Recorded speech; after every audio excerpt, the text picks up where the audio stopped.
चलिए हम लोग प्रतिशत समझेंगे, प्रतिशत कैसे निकाला जाता है, प्रतिशत किस प्रकार से निकालते हैं। और अगला जो सेशन होगा प्रतिशत का, जो अगला सेशन होगा उसमें हम लोग प्रॉफिट लॉस के बारे में समझेंगे, लाभ हानि के बारे में समझेंगे। तो यहाँ पे प्रतिशत से जानकारी रखनी है, प्रतिशत कैसे निकाला जाता है। तो समझिए, देखिए प्रतिशत जो होता है, प्रतिशत का मतलब ही होता है क्या कि बट्टा में 100।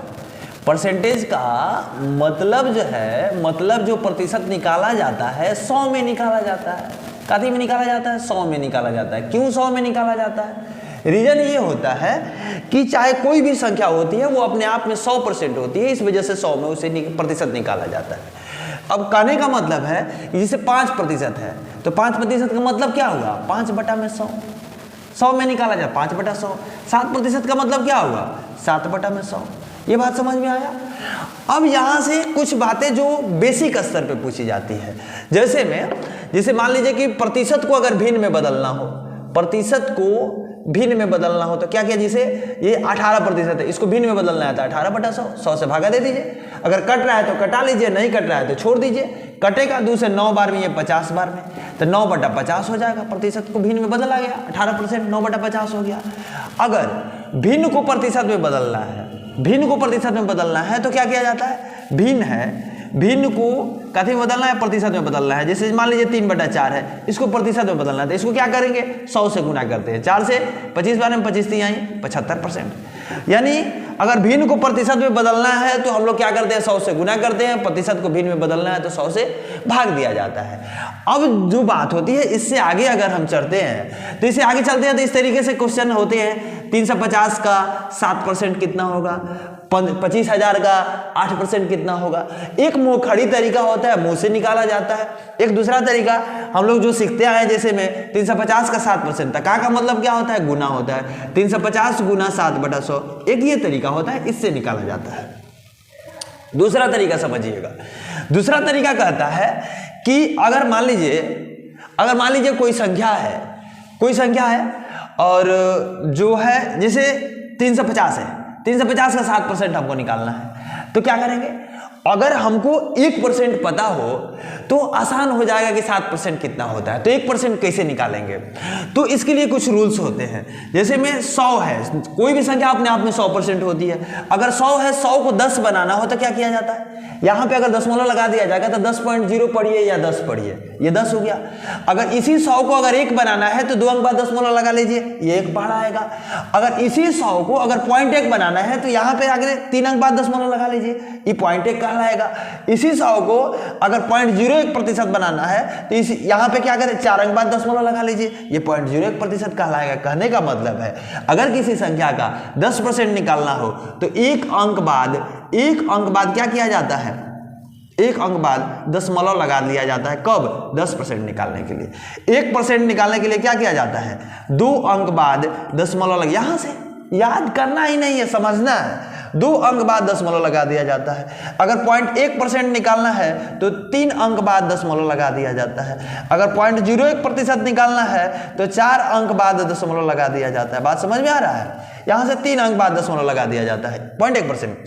तो अगर कहने का मतलब है कि 1% 2 अंक बाद, यानी 3.5 क्या हुआ? 3.5 क्या हुआ? 1% हुआ। तो 7% 3.5 में 7 से गुना कर लीजिए। 3 7 21, आधा 7 3.5, 21 3.5 24, कितना हो जाएगा? 24.5 हो जाएगा। इस तरीके से भी निकालिएगा तो उतना ही आएगा। ये दूसरा तरीका है। तीसरा तरीका क्या कहता है? तीसरा तरीका कहता है हम लोग भिन्न के माध्यम से निकालते हैं। भिन्न का जो वैल्यू होता है, भिन्न को वैल्यू जो होता है उनको याद करके रखा जाता है। कुछ जहां पे जिसकी जरूरत पड़ती है उस हिसाब से उसको बनाया जाता है। एक तीसरा तरीका मान लीजिए कि भिन्न के माध्यम से अगर प्रतिशत को निकालना है तो उसको कैसे निकालते हैं। कुछ भिन्न है, कुछ फ्रैक्शन है जिनका वैल्यू याद रखना पड़ता है, ऐसे निकल भी जाता है। कैसे निकलता है वो भी बता दे रहे हैं, लेकिन याद रखिएगा तो ज़्यादा बेहतर होगा। याद करके करना क्या है कि उस अगर प्रतिशत का वैल्यू, उक्त प्रतिशत का वैल्यू निकालना है तो उस भिन्न को रख देंगे, वैल्यू निकाल लेंगे। जैसे में 1/2 का मतलब क्या होता है? 50%। अगर 50% किसी संख्या का निकालना है तो 1/2 कर लीजिए। 1/3 का मतलब क्या होता है? 33 गुना 1/3%। 1/4 25%। 1/5 कितना होता है? 20% होता है। 1/6 कितना होता है? 16.2/3% होता है। 1/7 कितना होता है? 14.2/7% होता है। 1/8 12.5% होता है। 1/9 कितना होता है? 11.1/9% होता है। 1/10 कितना होता है? 10% होता है। 1/11 कितना होता है? 1/11 का वैल्यू 9.1/11% होता है। अब 1/12 का वैल्यू कितना होता है? 12.5 ये 8.1/3% होता है। 8.1/3% होता है 1/12 का वैल्यू। 1/13 का वैल्यू कितना होता है? 7.9/13% होता है। 1/14 का वैल्यू 1/7% होता है। ऐसे 1/15 का वैल्यू 6.2/3% होता है। तो ये जो कुछ परसेंटेज है, इन परसेंटेज को क्या किया जाता है? इन जो फ्रैक्शन है, फ्रैक्शन को याद करके रखा जा सकता है। जैसे 1/2 का वैल्यू 1/3 का वैल्यू इतना है, तो 2/3 का वैल्यू कितना हो जाएगा? 2 से गुना कर लेंगे, 66.2/3% हो जाएगा। 1/4 का वैल्यू 25%, 2/4 वैल्यू यानी 1/2 50%, 3/4 का वैल्यू कितना? 75%। 3/4 का मतलब 75%। 1/5 का 20%, 2/5 का वैल्यू 20 दूनी 40%, 3/5 का वैल्यू 20×3 60%, 4/5 का वैल्यू 20×4 80%, 80%। ये बात समझ में? 1/6 का वैल्यू इतना, तो 2/6 यानी 2/6 1/3 यानी 33.1/3। 1/7 का वैल्यू इतना है, तो 2/7 का वैल्यू 28.4/7, 2 से गुना कर लेंगे, 28.4/7 हो जाएगा। 3/7 का वैल्यू 3 से गुना कर लेंगे, 14×3 42, 42.6/7। जैसे 2/7 का वैल्यू निकालना है तो इसमें 2 से गुना कर लीजिए, 14 दूनी 28, 2 दूनी का 4, 28.4/7। अगर 3/7 का वैल्यू निकालना है तो 3 से गुना कर लीजिए, 14 या 42, 2 6, 42.6/7%। 3/7 का वैल्यू हो जाएगा। इस तरीके से जो वैल्यूज होते हैं, वैल्यू याद करके रखे जाते हैं। जैसे मान लीजिए कि 33 का 33.1/3% निकालना है। अब कहाँ हम जाएंगे? 33.1/3% डायरेक्ट वैल्यू 1/3 का होता है, तो 33 का मतलब गुना 1/3 रख देंगे, 3 से भागा दीजिए, 11 दिया 33, 11 हो जाएगा। तो इस तरीके से ये भी एक तरीका है जहां से हम लोग क्या करते हैं? प्रतिशत निकालते हैं। अब प्रतिशत के कुछ क्वेश्चंस हैं जहां से जो अधिकांश एग्जाम में पूछे जाते हैं, उन क्वेश्चन को हम लोग देखते हैं कि कौन कौन से क्वेश्चन हैं और कहाँ किस तरीके के एग्जाम में क्वेश्चन पूछे जाते हैं। इसमें इसको देखा जाए। चलिए,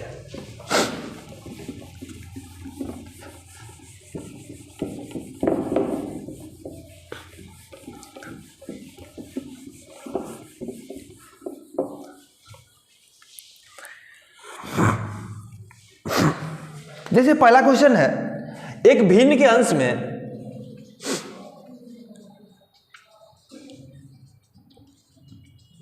एक भिन्न के अंश में 25% की वृद्धि करें,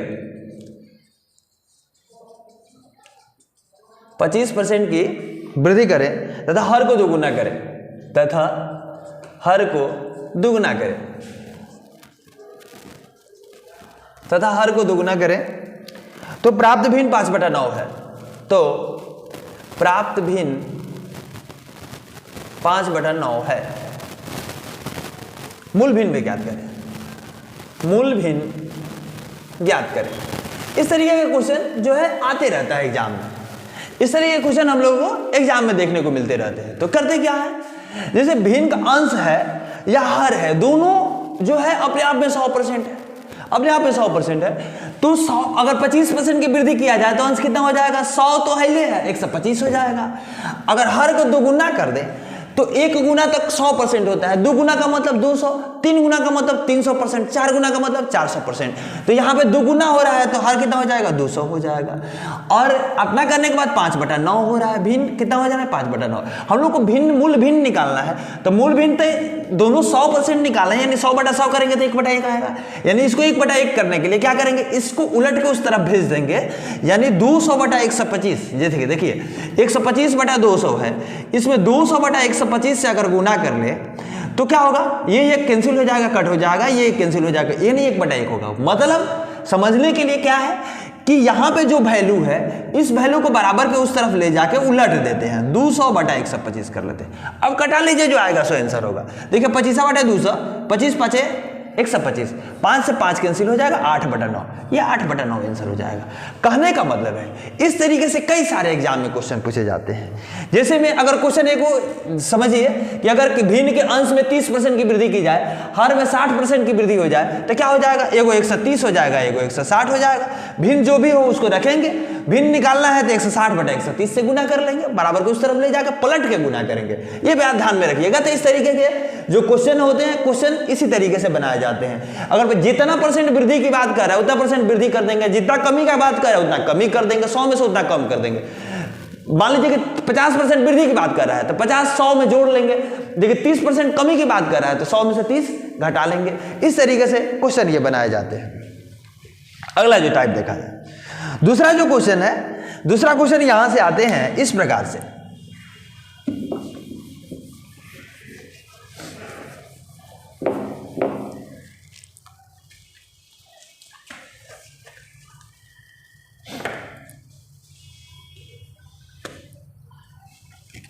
दूसरा क्वेश्चन होता है कि यदि दो संख्याएं एक तीसरी से क्रमशः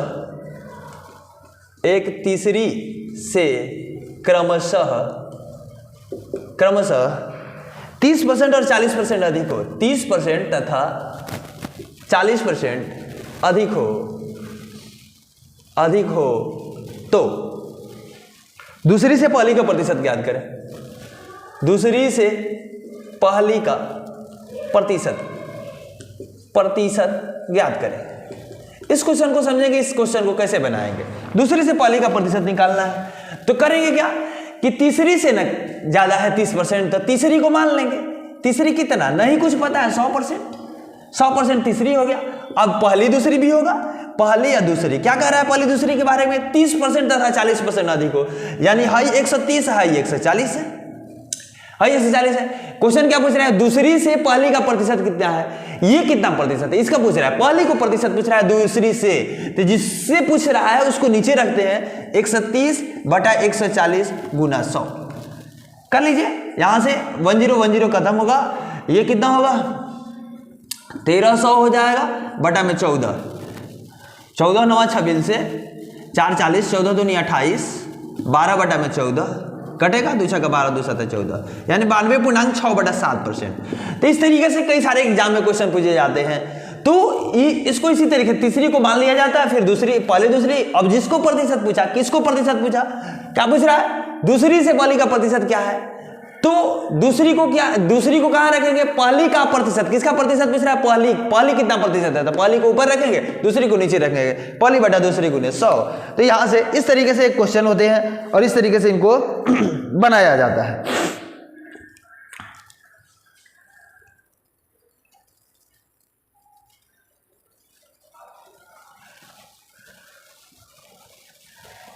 नेक्स्ट क्वेश्चन देखते हैं।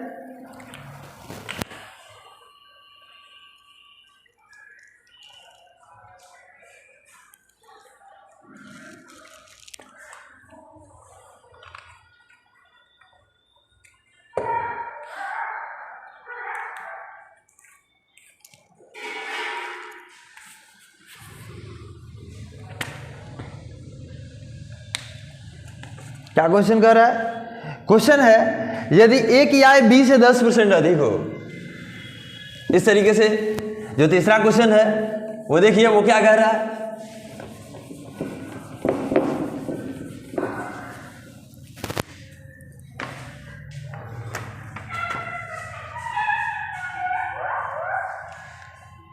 यदि a की आय b से 10% अधिक हो, b से 10% अधिक हो तो b की आय से कितना प्रतिशत कम है, तो b की आय a से कितना प्रतिशत कम है। क्या कह रहा है, a की आय b से 10% अधिक हो, किससे, b से, तो b को क्या मानेंगे 100 मानेंगे, a को क्या मानेंगे 10% अधिक है तो 110 हो जाएगा। अब यहां से क्वेश्चन पूछ रहा है कि b की आय a से कितना प्रतिशत कम है, कितना कम है, b को पूछ रहा है कि ये कितना प्रतिशत कम है। तो देख लेंगे नंबर में कितना कम है, 10 कम है, किससे? ए से ना, ए से 10 कम है तो ए का कितना है? 110 है। 10 बटा 110 गुने 100, एगो जीरो से एगो जीरो खत्म, 100 बटा 11, 100 बटा 11 का मतलब कितना? 9.1/11 9.1/11% कम है। तो इस तरीके से भी कई सारे क्वेश्चन पूछे जाते हैं। अगला जो है, अगला क्वेश्चन है इसी तरीके का है, नीता का वेतन पायल के वेतन से 25% अधिक है। क्वेश्चन है नीता का वेतन पायल के वेतन से 25% अधिक है। नीता का वेतन पायल के वेतन से 25% अधिक है, तो पायल का वेतन नीता के वेतन से कितना प्रतिशत कम है? तो पायल का वेतन नीता के वेतन से कितना प्रतिशत कम है? ये क्वेश्चन पूछ रहा है, कितना प्रतिशत कम है, कितना प्रतिशत कम है ये बताना है।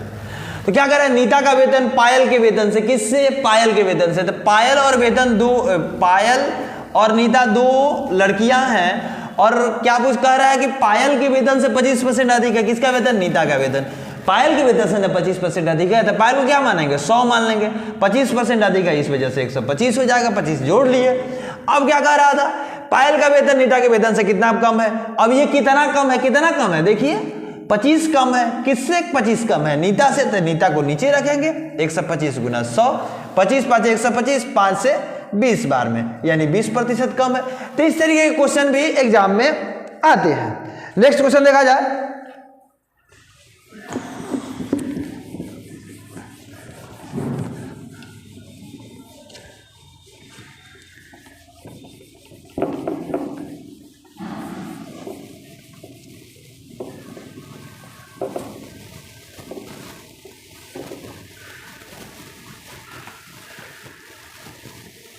अगला क्वेश्चन है ए का 60%। इस तरीके से ए का 60% बराबर बी का 3/4। तो ये अनुपात भी, ये प्रतिशत का क्वेश्चन नहीं है, ये अनुपात का क्वेश्चन है। तो कैसे बनाएंगे ये देख लीजिए। प्रतिशत के का मतलब क्या होता है? गुना। 60% का मतलब बटा में 100 बराबर बी का मतलब होता है 3/4। अब देखिए ये अगर कट रहा है तो कटा लेंगे, नहीं कट रहा है तो छोड़ देंगे। कट रहा है 20 3 60, 20 5 100, 3/5 यानी ये गुना 3/5। अब ए बी का अनुपात निकालना है। कैसे निकालते हैं? ये गुना में 3/5 है, ये पलट जाएगा, 5/3 हो जाएगा। ये 3/4 है, ये भी पलट जाएगा, 4/3 हो जाएगा। 3 3 कैंसिल हो जाएगा। ऐसे इसे कटा नहीं है। कटाया किसे जाता है? क्या किया जाता है कि 3 3 का तरीका ये है कि दोनों का लघुत्तम निकाला जाता है और लघुत्तम जो आता है उससे गुना करते हैं दोनों में। तो 3 से 3 ये कैंसिल, 3 3 से ये कैंसिल, 5:4 का अनुपात हो जाएगा। इस तरीके से भी क्वेश्चन होते हैं। अगला क्वेश्चन है किसी वस्तु के मूल्य में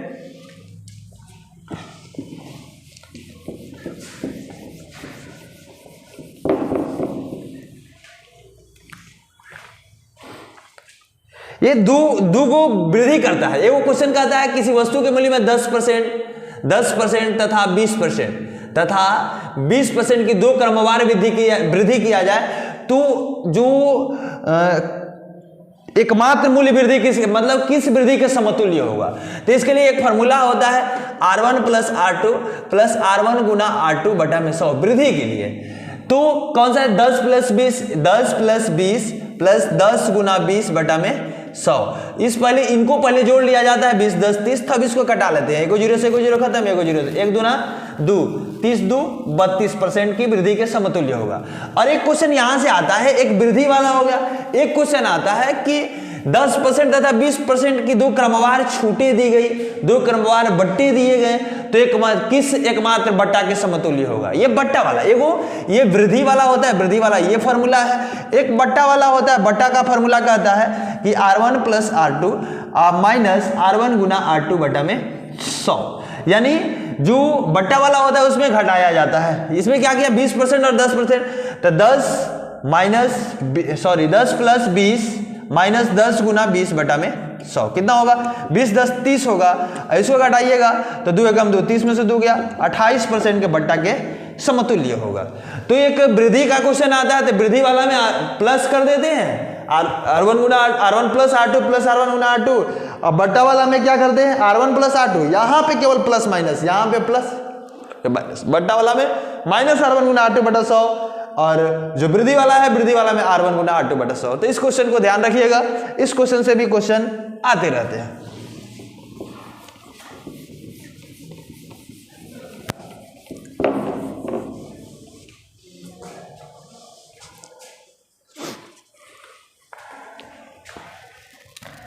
अगला है क्वेश्चन है जोसेफ की आय को 10% कमी कर दी गई।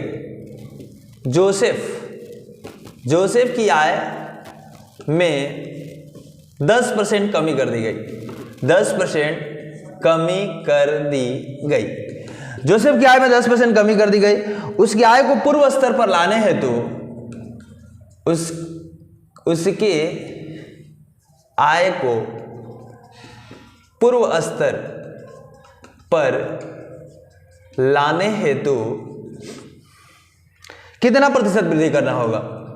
क्वेश्चन यही है, कितना प्रतिशत वृद्धि करना होगा। तो देखिए जो क्वेश्चन कर रहा है उसके हिसाब से पहले चलेंगे। आय में 10% मान लेते हैं, आय नहीं पता है 100 मान लिए, 10% कमी हो गया यानी 90 हो गया, 100 में से 10 घटा लिए 90 हो गया।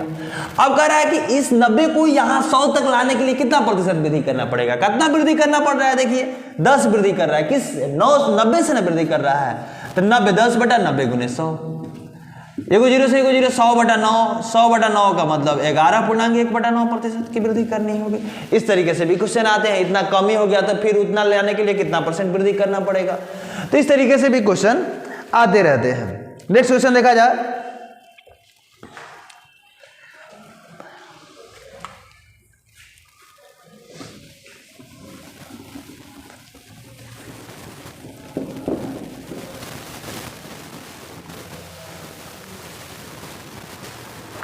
क्वेश्चन है फलों के मूल्य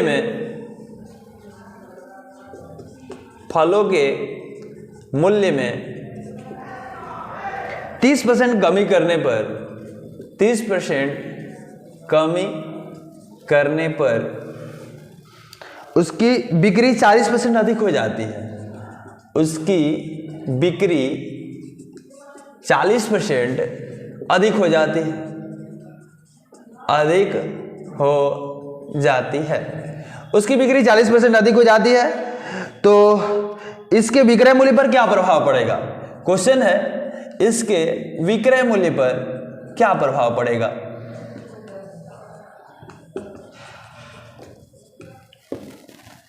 चलिए इस क्वेश्चन बनाने से पहले एक बात समझते हैं। एक मार्केट का नियम है। क्या नियम कहता है कि अगर किसी वस्तु का दाम घटता है तो उसकी मांग बढ़ जाती है। नियम यही कहता है, अगर किसी वस्तु का दाम घटता है तो मांग बढ़ जाती है, उसका खपत ज़्यादा होने लगता है। अगर किसी वस्तु का दाम बढ़ जाता है तो उसकी खपत कम होने लगती है। यानी हम लोग बनाने की क्वेश्चन बनाने के उद्देश्य से एक बात जानने वाला यहाँ चीज़ है कि जो मूल्य होता है और जो खपत होता है यानी जो वजन होता है, मूल्य और खपत का जो संबंध होता है वो उल्टा होता है। एक बढ़ेगा तो दूसरा घटेगा, मूल्य बढ़ेगा तो खपत घटेगा, खपत बढ़ेगा तो मूल्य घटेगा।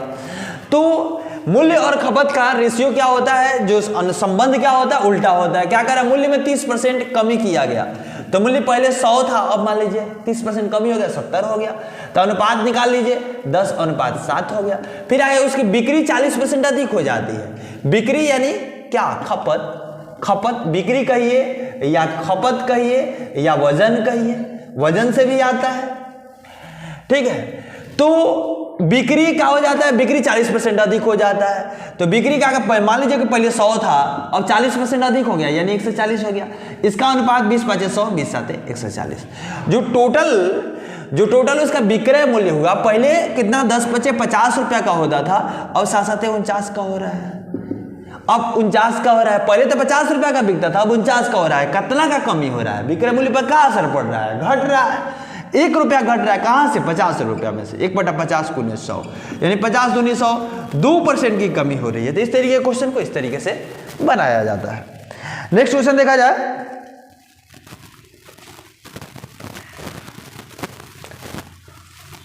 एक क्वेश्चन आता है कि चीनी के भाव में 40% वृद्धि होने पर, ऐसे क्वेश्चन कहता है चीनी के भाव में 40% वृद्धि होने पर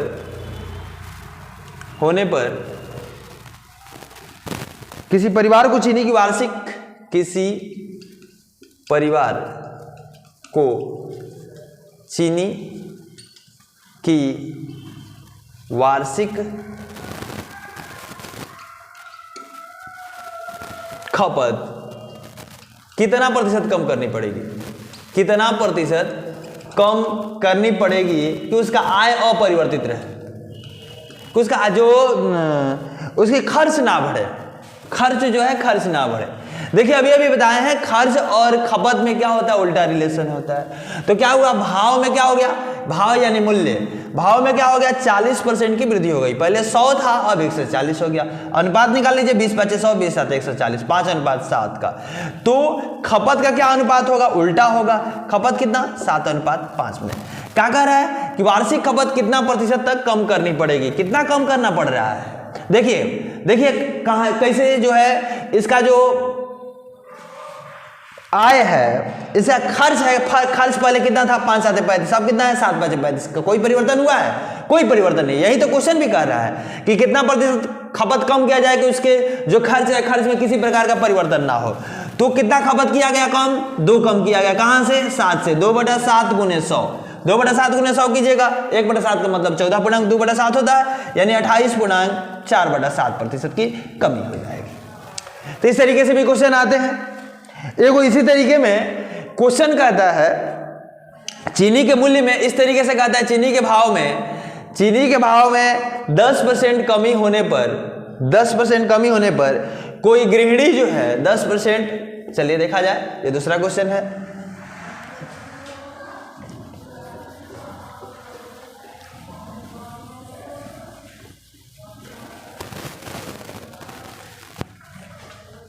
चीनी के मूल्य में 10% कमी होने पर कोई गृहिणी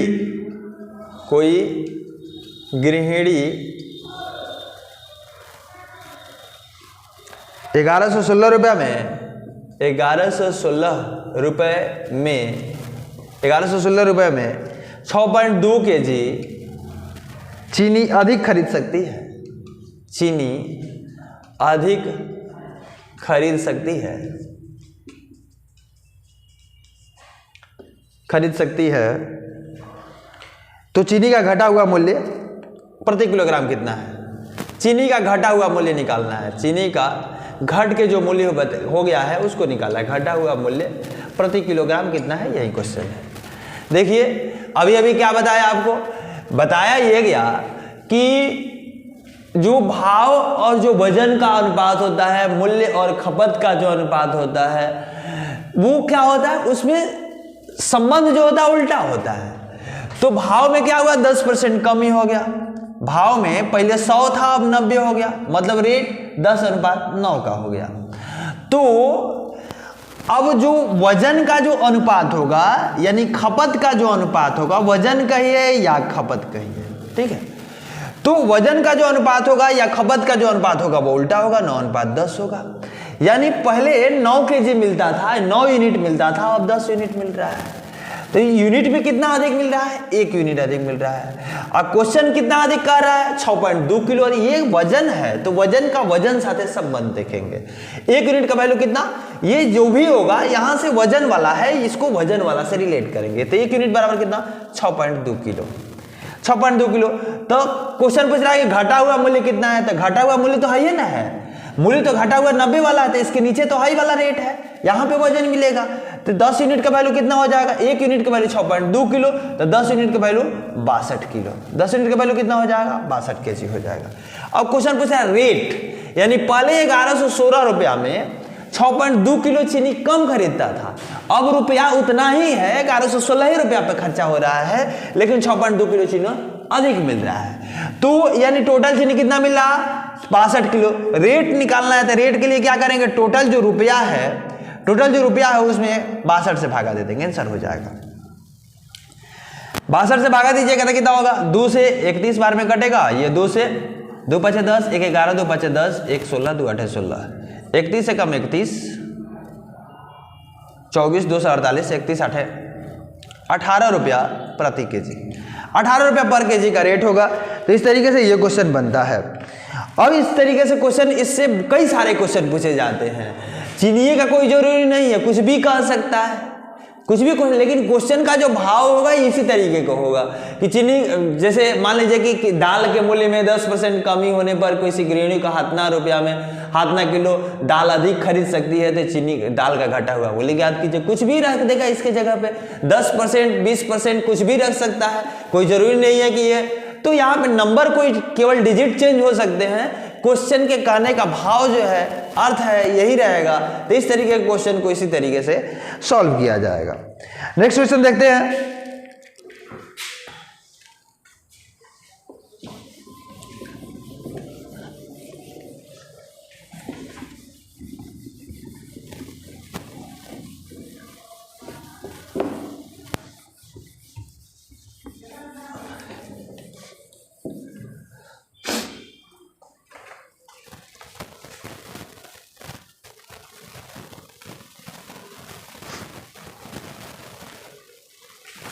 क्या क्वेश्चन कह रहा है? किसी वस्तु पर दलाली की दर, किसी वस्तु पर दलाली की दर 4% से बढ़कर 5% होने पर, 4% से बढ़कर 5% होने पर दलाल की आय अपरिवर्तित रही। दलाल की आय अपरिवर्तित रही। दलाल की आय अपरिवर्तित रही, उसके व्यापार में कितनी % की कमी आई? उसके व्यापार में कितनी % की कमी आई? देखिए क्वेश्चन के कहने का मतलब क्या है, इस तरीके का क्वेश्चन बन चुका है। दलाल जो है, दलाली अगर अपना बढ़ा दिया, रेट बढ़ा दिया, तो उसका तो जो है आय बढ़ जाना चाहिए, लेकिन आय क्यों नहीं बढ़ा? कह रहा है कि अपरिवर्तित रहा, आय क्यों नहीं बढ़ा? उसका जो बिक्री, जिस पे दलाली हो रहा था, जिस पे दलाली ले रहा था, वही उसी का रेट कम हो गया। माने अगर मान लीजिए कि किसी सामान को बेचवा के दलाली लेता था, तो उस सामान के बेचने की दर ही कम हो गई, कम बिकने लगा, इस वजह से उसका आय अपरिवर्तित रहा। तो दलाली क्या कहता है? दलाली की दर क्या कह रहा है? 4% से बढ़कर 5% होने पर, और जो उसका अपरिवर्तित कब रहेगा? जो उसका खपत होगा, खपत जो है उल्टा हो जाएगा, यानी 5:4 में। देखिए 4×5 = 20, 4×5 = 20, अपरिवर्तित रहा। यहाँ भी 20 का आय हो रहा था, यहाँ भी 20 का आय। क्वेश्चन पूछ रहा है कि कितना प्रतिशत कम है, उसके व्यापार में कितना प्रतिशत कमी आई? तो कितना कमी आया? 1 का कमी आया, कहाँ से? 5 से। 1/5 × 100 यानी 20%। 20% की कमी आई, उसके व्यापार में 20% की कमी आई। अगला जो क्वेश्चन है, अगला क्वेश्चन को देखते हैं।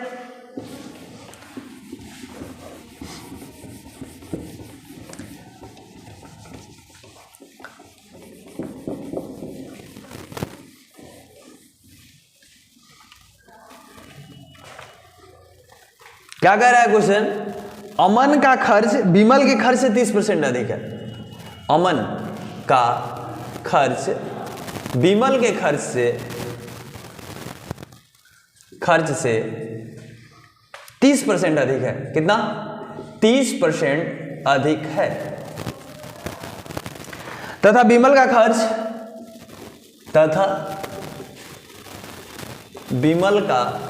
खर्च रमन के खर्च से 10% कम है।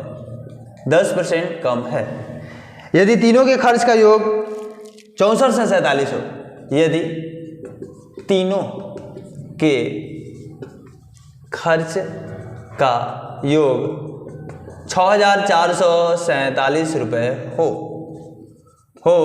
तो अमन का खर्च क्या है? किसी का भी खर्च पूछ सकता है, अमन का खर्च कितना होगा? देखिए क्वेश्चन जो है, क्वेश्चन पे ध्यान दिया जाए। क्वेश्चन कह रहा है कि अमन का खर्च विमल के खर्च से, तो दो व्यक्ति हैं, एक अमन है, एक विमल है। अमन का खर्च विमल के खर्च से 30% अधिक है, तो विमल 100 है, ये 130 है, तब ना 30% अधिक है। तो इसका रेशियो निकाल लिया जाए 13:10 का। फिर आगे क्या कर रहा है? यदि विमल का जो खर्च है वो रमन के खर्च से 10% कम है, रमन के खर्च है, तो रमन मतलब 100 है तो ये 90 है, तब 10% कम है। एगो जीरो खत्म, 9:10।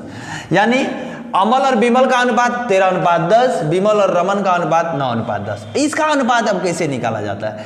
अनुपात जब हम लोग पढ़ेंगे तो बताएंगे। अभी जो है इतना समझिए कि जो इस तरीके का जो अनुपात होता है उसमें 3 तरीके की प्रक्रियाएं होती है। एक नीचे गुना किया जाता है, नहीं तो नीचे तिरछे गुना किया जाता है, नहीं तो तिरछा मिलता है तो तिरछे गुना किया जाता है। नीचे यहाँ पे है नहीं, तो हम लोग कौन सी प्रक्रिया, इस प्रक्रिया को 13 में 9 से गुना करेंगे, 13 9 117। फिर 10 है, 10 के नीचे है 9 तो 10 9 90, और फिर ये 10 है तो इस 10 के तिरछे है 10 10 दहा 100। यानी इस तरीके का रेशियो हुआ अमन, विमल और रमन का। तो 117, 90 और तीनों के खर्च का योग अपना दिले है, तो तीनों को जोड़ लेंगे, यहां भी जोड़ लेंगे, ये भी योग है तो इसको भी योग कर लेंगे। 100 100 200 और 307 कितना हो जाएगा? 307 जोड़ेंगे तो 307 यूनिट आएगा। 307 यूनिट का वैल्यू कितना? 6447। 6447, तो 1 यूनिट का वैल्यू निकाल लेंगे, भाग देंगे 6447 भागा 307। 307 दूनी 614, 30 बचेगा, एक बार में 21 बार में कटेगा। अब हमसे कुछ भी क्वेश्चन पूछ सकता है। यहाँ पे चूंकि अमन का ही पूछ रहा है, अमन का खर्च याद करें, तो अमन यहाँ पे कितना है? 117 यूनिट है। 117 यूनिट, 1 यूनिट का वैल्यू 21, तो 117 यूनिट का वैल्यू कितना? 117 गुना 21। अगर विमल का पूछता है तो 90 यूनिट का वैल्यू निकालते, 90 गुना 21। रमन का पूछता है तो 100 यूनिट का वैल्यू निकालते, 100 गुना 21। इस तरीके से इसको क्वेश्चन को बनाया जाएगा।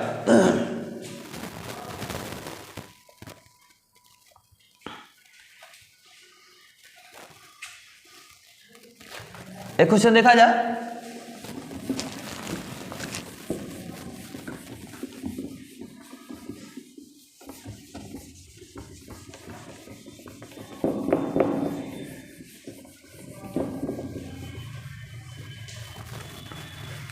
क्या कह रहा है? 50 केजी सीसा एवं टीन के मिश्रण में 60% सीसा है। सीसा एवं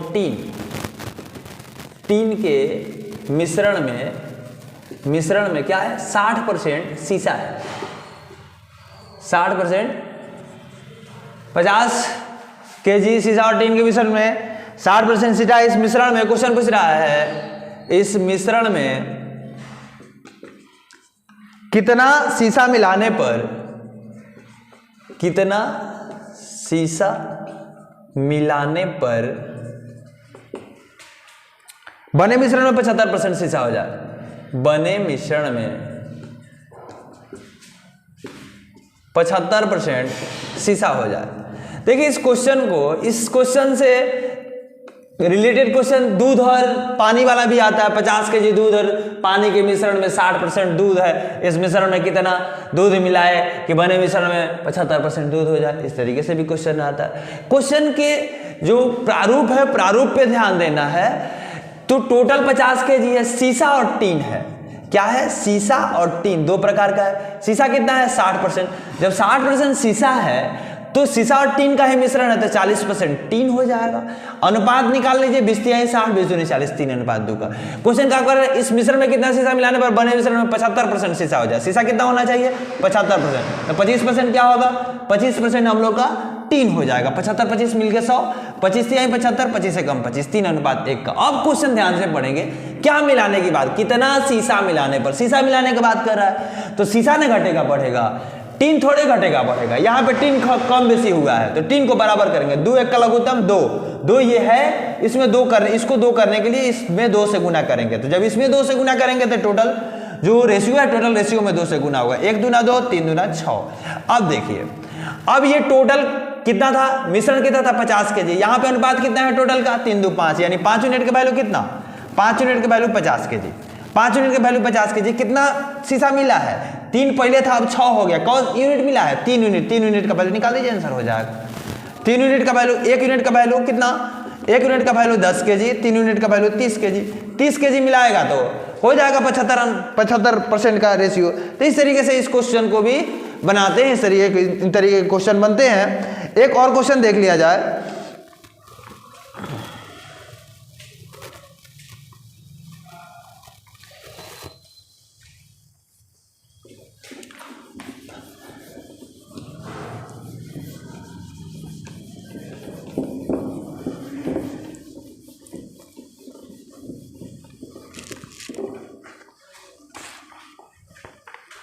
क्वेश्चन कर रहा है किसी परीक्षा में, कोई परीक्षा हुआ, उसमें 60% जो विद्यार्थी है अंग्रेजी में पास हुए, 60% विद्यार्थी अंग्रेजी में पास हुए, उत्तीर्ण हुए।